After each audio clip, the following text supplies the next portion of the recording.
Златната книга на македонизмот за македонските работи на Мисирков синоќа представена во Штип. Делото на Крсте Петков Мисирков, првиот кодификатор на македонскиот литературен јазик и автор на Златната книга на македонизмот, представено во Штип. Денес во градот каде идеологот на македонското револуционерно движење има оставено вистински жив печат на своето дело, мисловно ќе се следат идеите на двата најголеми македонски визионери Мисирков и Делчев.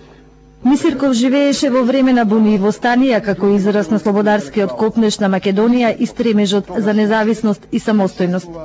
Да сочуват некој својот народен јазик и да обранит као светиња, значи да остани тон верен на дуот на своите предедовци и да уважаат се што они имаат направено за своето потомство. Повторно се раѓа на нашето патриотство. Добро е да се слушна ова читање за Мисирков. Повторно да му се подигне свеста на народот за тоа колку моќен се уште може да биде. Она што го слушнав, ги оживеа сите мои спомени за јазикот, за нацијата, за се она што треба да биде наше секојдневие. Ова е поттик секој од нас да даде свој принос во она што Мисирков го остави како аманет до секој македонец. Фондацијата Рамковски продолжува со представувањето на делото на Мисирков, реафирмирајќи ги неговите мисли за татковината толку актуелни и денес.